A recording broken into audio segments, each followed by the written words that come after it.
ಅಲ್ರಿ ಅವ್ರು ಓದ್ಕೊಂಡಿಲ್ರಿ, ಅವ್ರು ಹೇಳಿದ್ದು ಹೇಳ್ತೀರಿ ನೀವು, ಇವೆಲ್ಲ ಸರಿ ಇದಾವ? ಏನು ನೀವೇನು ಓದ್ಕೊಂಡಿರಿ ಹೇಳ್ರಿ? ಸುಮ್ಮನೆ ಕೇಳ್ದ ಅವ್ರು ಹೇಳಿದ್ ನಮ್ಗೆ ಬಂದು ಹೇಳ್ತಾರೆ. ಅಲ್ರಿ ಅದು ಕೊಟ್ಟಿಲ್ಲ, ರಾಜಕೀಯದ ಅದು, ನೀವು ಅದು ಕೊಟ್ಟಿಲ್ಲ ಆಯ್ತು ಕೇಳ್ರಿ, ಮಾತಾಡಕ್ ಬಿಡ್ರಿ. ಕೊಟ್ಟಿಲ್ಲ ಓಕೆ, ಅದಕ್ಕೇನೀಗ? ಅದು ಕೊಟ್ಟವ್ರು ಯಾಕೆ ಕೊಟ್ಟಿಲ್ಲ ಯಾಕಿಲ್ಲ ನನಗೆ ಹೇಳಕ್ ಬರಲ್ಲ. ಅದು ಆಯ್ತು ಕೊಟ್ಟಿಲ್ಲ, ಅದು ರಾಜಕೀಯವಾಗಿದೆಯೋ ನಾನ್ ರಾಜಕೀಯವಾಗಿದೆ ನಾನು ಮಾತಾಡಕ್ ಹೋಗಲ್ಲ. ಆದ್ರೆ ಬಾಬಾ ಸಾಹೇಬ್ ಅಂಬೇಡ್ಕರ್ ಐಡಿಯಾಲಜಿನ ಅವ್ರು ಒಪ್ತಾರ? ಫಸ್ಟು ನೀವು ಮೊದಲು ಕೇಳ್ರಿ, BJP ಅವರಿಗೆ RSSನವರಿಗೆ ಬಾಬಾ ಸಾಹೇಬ್ ಅಂಬೇಡ್ಕರ್ ಐಡಿಯಾಲಜಿ ಒಪ್ತಾರ ಅವರು? ಸರಿ ಸರ್, ಅವರು ಸನಾತನ ತಳದ ಮೇಲೆ RSS ತಳದ ಮೇಲೆ ಬಂದಂತಲ್ರಿ. ನಾನು ಕೇಳಿದ್ದಲ್ರಿ, ನೀವು ಅವ್ರ ಪರವಾಗಿ ವಕಾಲತ್ ಆಗ್ತೀರಿ? ಅಲ್ಲ ಸರ್, ಅವ್ರ ಪರ ಅಲ್ರಿ, ನಾನು ಕೇಳಿದ್ನ ಅವ್ರಿಗೆ ಕೇಳ್ರಿ ಫಸ್ಟು. ಈಗ ಅವ್ರು ಕೇಳಿದ್ನ ನಮಗೆ ಕೇಳ್ತಾ ಇದ್ರು, ಹೌದಿಲ್ಲ?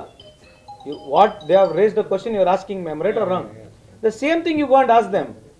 ಅವರು ಪೂರಾ ಎಲ್ಲರೂ ಮೈ ಮರೆತು ಬಾಬಾ ಸಾಹೇಬ್ ಅಂಬೇಡ್ಕರ್ ಫೋಟೋನ ತಲೆ ಮೇಲೆ ಹಾಕೊಂಡು ಮನಸ್ಪೂರ್ವಕವಾಗಿ ಬಾಬಾ ಸಾಹೇಬ್ ಅಂಬೇಡ್ಕರ್ ಒಪ್ಕೊಳ್ತಾರ. ಅವರು ಐಡಿಯಾಲಜಿ ಒಪ್ತಾರ? ಫಸ್ಟ್ ಕೇಳ್ರಿ. ಇಲ್ಲಿ ಇರ್ತಕ್ಕಂಥ ಐಡಿಯಾಲಜಿ ಯಾರು ಆ ಸಂದರ್ಭದಲ್ಲಿ ಹಿಂಗಾಯ್ತು ಹಂಗಾಯ್ತು ಅದಲ್ಲ, ಐಡಿಯಾಲಜಿನ ಒಪ್ತಾರ ಫಸ್ಟು? ಬಾಬಾ ಸಾಹೇಬ್ ಅಂಬೇಡ್ಕರ್ ಐಡಿಯಾಲಜಿನ ಒಪ್ತಾರ ಅವರು ಅನ್ನೋದು ನಮ್ಮ ಪ್ರಶ್ನೆ ಇರ್ತಕ್ಕಂಥ. ಬಸವಣ್ಣರ ideology ಒಪ್ತಾರ? ಬಸವಣ್ಣರ ideology Baba Saheb Ambedkar ideology ಒಪ್ತಾರ? ಇದು ನಮ್ಮ ಮೂಲ ಪ್ರಶ್ನೆ ಇರ್ತಕ್ಕಂಥದ್ದು. ಇನ್ನು ಉಳ್ಕಿದ್ದೆಲ್ಲ ಡಿಫ್ರೆನ್ಸ್ಗಳಿದಾವೆ, ರಾಜಕಾರಣ ಏನೇನು ಆಗೋಗಿದೆ ಅದು ಬೇರೆ ಪ್ರಶ್ನೆ. ತತ್ವ ಸಿದ್ಧಾಂತ ಸೈದ್ಧಾಂತಿಕ ವಿಚಾರಗಳು ಬೇರೆ, ಅವ್ರಿಗೆ ಸೂಕ್ತ ಸ್ಥಾನವನ್ನು ಯಾಕೆ ಕೊಡಲಿಲ್ಲ ಅಂತ ಕೇಳ್ತಾರೆ ಅಷ್ಟೇ. ಅದೇ ರೀ, ಅವ್ರು ಹೇಳಿದ್ ನಾನು ಉತ್ತರ ಕೊಟ್ಟನಲ್ಲ, ಯಾಕಾಯ್ತು ಯಾಕಿಲ್ಲ ಅದಕ್ಕೆ ನಾನು ಆನ್ಸರಬಲ್ ಅಲ್ಲ. ಅರ್ಥ ಆಯ್ತಲ್ಲ? ನಾವು ಕೇಳ್ತಕ್ಕಂಥದ್ದು ಮೂಲ ಪ್ರಶ್ನೆ. ಏನು ಮೂಲ ಪ್ರಶ್ನೆ? ಏನು ಅದನ್ನೇ ಬೇಕಲ್ಲ, ಸಿದ್ಧಾಂತ ಒಪ್ಬೇಕಲ್ಲ. ಬಸವಣ್ಣವ್ರ ಸಿದ್ಧಾಂತ ಒಪ್ತೀರಾ ನೀವು? ಅಂಬೇಡ್ಕರ್ ಸಾಹೇಬ್ರ ಸಿದ್ಧಾಂತ ಒಪ್ತೀರಾ? ಅದನ್ನ ಕೇಳ್ರಿ ಫಸ್ಟ್, ಅದಾದ್ಮೇಲೆ ಮುಂದೆ ಚರ್ಚೆ ಮಾಡೋಣ ಅಂತ. ಡಿನ್ನರ್ ಪಾರ್ಟಿ ವಿಚಾರಕ್ಕೆ ಬಂದ್ಬಿಟ್ಟಂಗ ರಾಜಣ್ಣ ಅವರು ನಮಗೆ SC/STಗೆ ನೀವು ಬರೀ ಕಾಂಟ್ರವರ್ಸಿನೇ ಕೇಳ್ಬೇಕಂತಿದ್ದಾರೆ, ಬೇರೆ ಏನಿಲ್ಲ. ಅಲ್ಲ, ಮೋದಿ ಸಾಹೇಬ್ರ ಪ್ರೆಸ್ ಮೀಟ್ ಬಗ್ಗೆ ನೀವು ಅವ್ರು ಕೇಳ್ರಿ ಹೋಗಿ. ಒಂದು 100 ದಿವಸ ಆಯ್ತು, ಕೇಳ್ರಿ ನಿಮಿಷ ಹೇಳೋದು. ನೀವು ಹೇಳಿದ್ ನಾವು ಕೇಳ್ತಾನೆ ಇರ್ತೀವಿ ಸರ್. ನಾನು ಪ್ರತಿ ಸಲ ನಿಮ್ಮನ್ನು ಅಟೆಂಡ್ ಮಾಡ್ತೀನಿ, ನಿಮ್ಗೆ ಗೊತ್ತಿದೆ.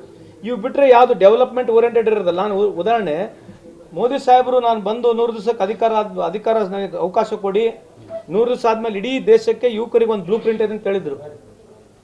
ಯುವಕರಿಗೆ ಮತ್ತೆ ಅದ್ರ ಬಗ್ಗೆ ಕೇಳಿರ ಅವ್ರಿಗೆ? ಏನದು ಬ್ಲೂ ಪ್ರಿಂಟ್ ಏನೋ ಹೇಳಿದ್ರ? ಅಲ್ಲ ರೀ, ಅದನ್ನ ಕೇಳಿದ್ ನಾವು ಅಲ್ರಿ, ಒಂದ್ ನಿಮಿಷ ಕೇಳ್ರಿ ಫಸ್ಟ್. ನೀವು ನಮ್ಗೆ ಯಾಕೆ ಬರ್ತೀರಿ? ನೀವು ಸಾಕ್ ಮಾಡ್ರಿ. ನೀವು ಅವ್ರು ಕೂಡ ಕೇಳ್ರಿ ಅಂತ ಹೇಳೋದು. ಮೋದಿ ಸಾಹೇಬ್ರು ಹೇಳಿದ್ದೆ ಕೇಳಿರ ಅಂತ ಕೇಳಿದೆ ನಿಮಗೆ ನಾನು. ಮೋದಿ ಸಾಹೇಬ್ರು ಕೇಳಿರ್ತಕ್ಕಂಥ ಪ್ರಶ್ನೆ, ನನಗೆ 100 ದಿವಸ ಕಾಲಾವಕಾಶ ಕೊಡಿ, ಇಡೀ ಭಾರತ ದೇಶದಲ್ಲಿ ಯುವಕರಿಗೆ ಮತ್ತೆ ನಾನು ಬ್ಲೂ ಪ್ರಿಂಟ್ ಮಾಡಿದೆ ಅಂತ ಹೇಳಿದ್ರು. ಆ ಬ್ಲೂ ಪ್ರಿಂಟ್ ಎಲ್ಲ ಚರ್ಚೆಗೆ ಬಂತೇನ್ರಿ ನನ್ನ ಚರ್ಚೆ?